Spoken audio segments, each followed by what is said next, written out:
Yeah.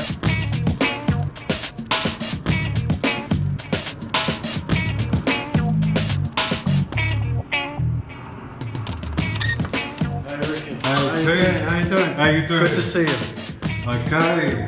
We're going upstairs, bro. Yeah, follow me.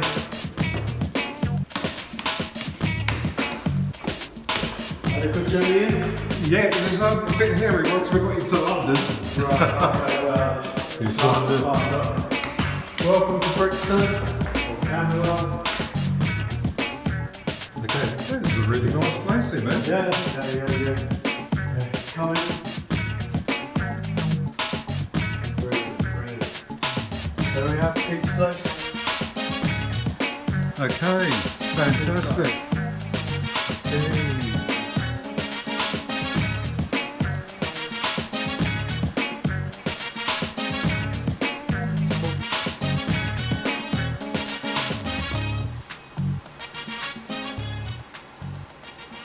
Pete, thank you very much for inviting us down to Pete's place. And I'm just looking around. It's a wonderful space that you've got here.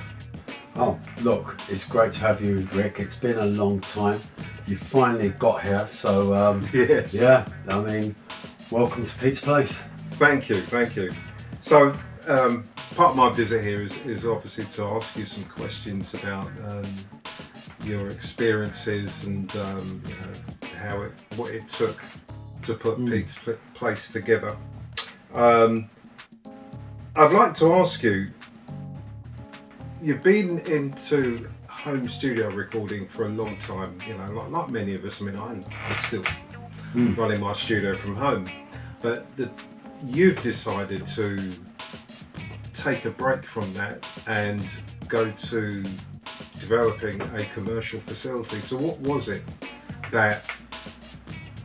the threshold that you had to cross to make that decision? Oh gosh, yeah, that's easy. That's very easy. I probably had a home studio. Yeah. For about 15 years plus. Yeah. And we had our own booth, if you can remember, in the corner of our front room. I mean, basically the studio took up about half of the front room.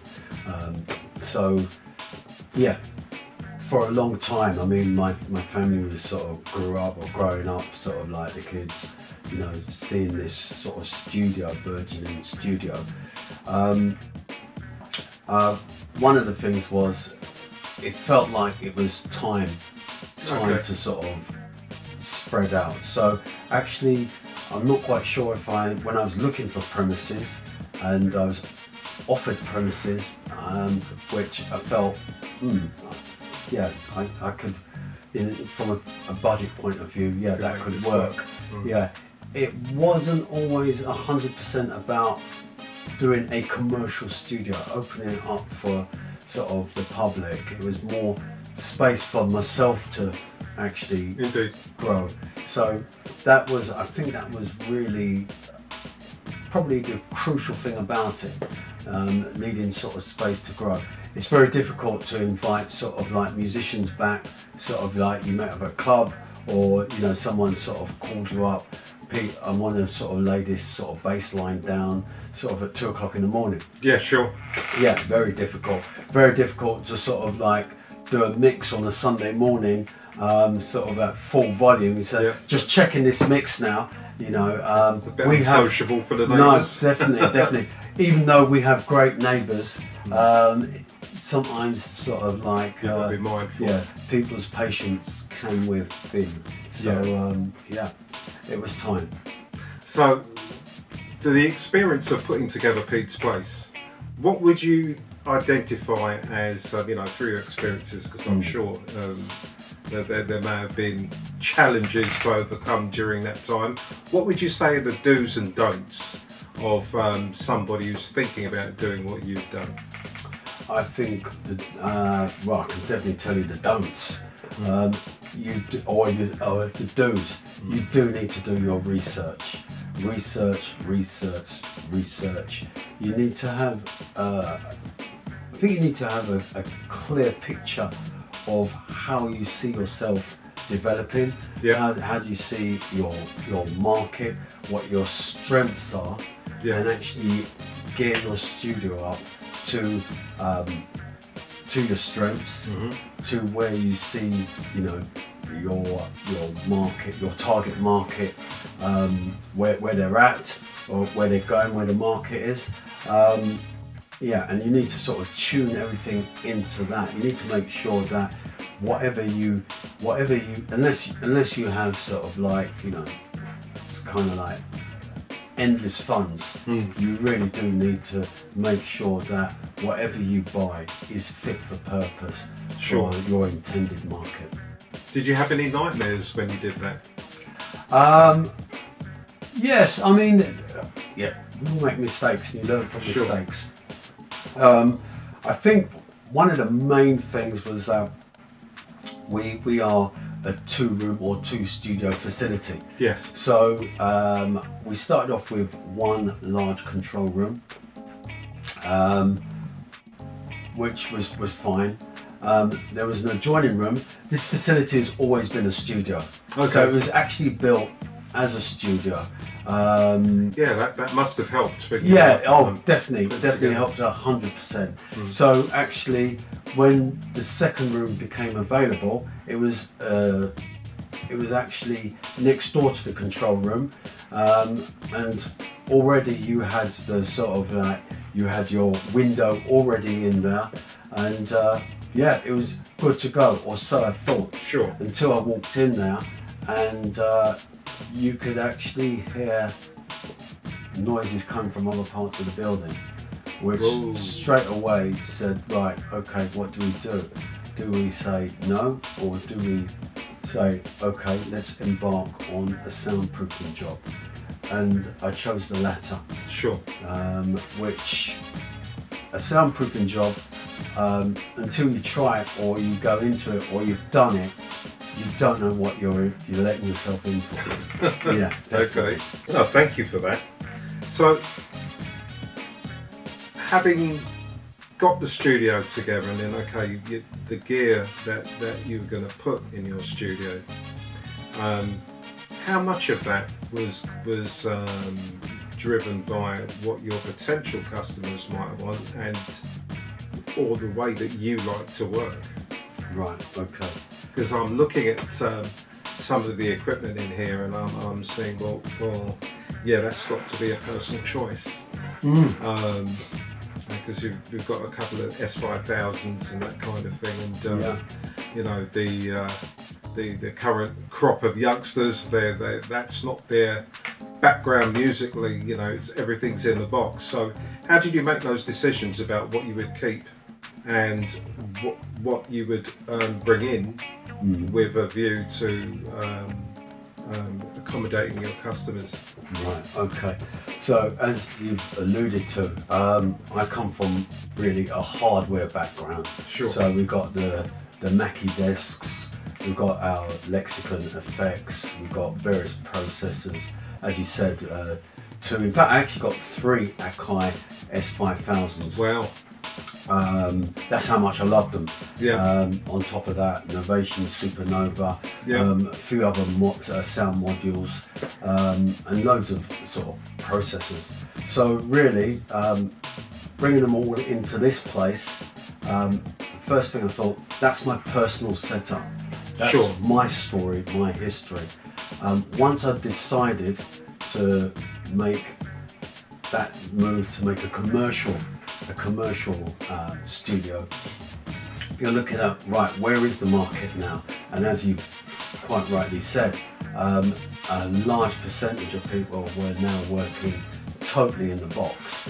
So it actually meant my choices being driven by that was to make sure that our software range was fit for purpose. Sure. So for example, your UAD software, your sound toys, Isotope, your Waves plugins, all that needed to be in place. Melodyne 4 we've got, and a lot of things being updated. So that was one side of it. The other side though, which I truly believe is the secret for any studio, is making sure that your your microphones and your audio interfaces are as good as you can get them. You know, you need to go over and beyond. Wherever your sound source is going into, that's the point. I mean, you can always fix up the back end, that's no point, but obviously the back end is only as good as the sound that's gone in previously. Absolutely. So it's focused on microphones and the audio interfaces. Audio interfaces, yes. Back in the day, I know that you've worked in a lot of the big studios that were dotted around London, and you know, I've been to a few of them myself. That experience that you gained from working in those environments, do you find that you're still able to use those in your current situation? Oh gosh, 100%, Rick, 100%. I don't know, maybe I'm fortunate, but I can't remember, I struggle to remember having a bad experience at a studio. Sure. And yeah, we went to a lot of studios, as you know. Studios of different budget. Some of them are very, very popular studios, but it's always the studio client relationship, which I feel, you know, that's what I've learned. You know, like the client actually doing everything for the client, being client focused, whether it's meet, greet, or watering. If you come to Pete's Place if you book on a Monday, you'll get a bowl of fruit. You know, not all for yourself, but there'll be a bowl of fruit there to welcome you in. Tea, coffee, water, whatever. You know, it's about being focused. That's making the client comfortable. Yeah. And then it's actually, right, what is it you want to do? What do you want to achieve? What is your you know, your end goal? And actually, you know, getting on board with the client to help them achieve that end goal. Well, in this day and age, I guess it's something, you know, whatever business entity you might be, this is all pointing to have strong branding, because news travels fast these days. And if somebody does have a bad experience, it's very easy for people to spread that. And so I would imagine that that's made it more of an imperative to get that part of your operation right. So, you know, because you're 100%. You're taking money from people like this for coming to Pete's Place. Yeah. So they've got to feel better than if they've got to feel it's worth it doing that. No, definitely. Than trying to do what they're doing at home. Yes.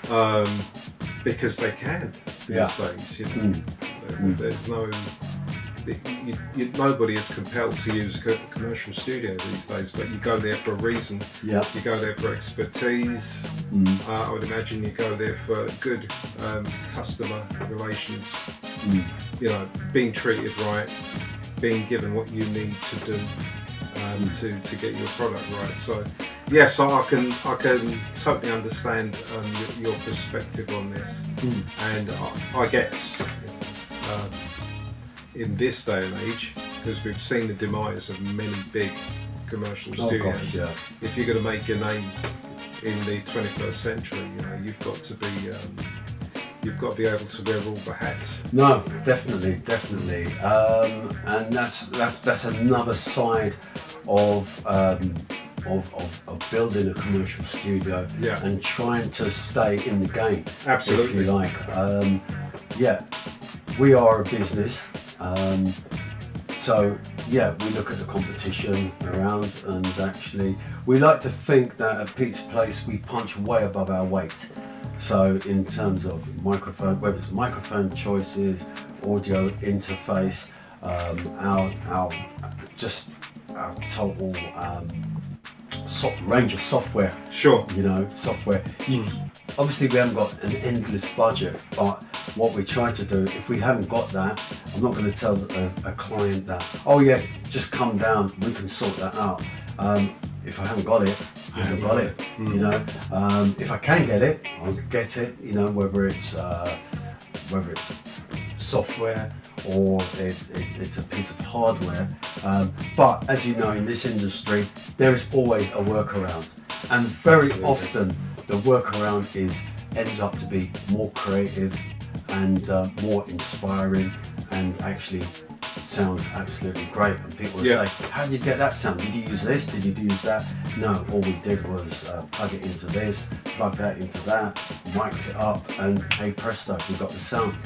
Now, I'm looking around your studio and I'm seeing a lot of analog gear. Has this made you feel a little bit tempted to go in a digital direction, given that I suppose the one advantage of digital is that you've got total recall. So is that starting to look attractive to you again, or are you quite happy to work with the limitations, if there are any, with a more analog approach?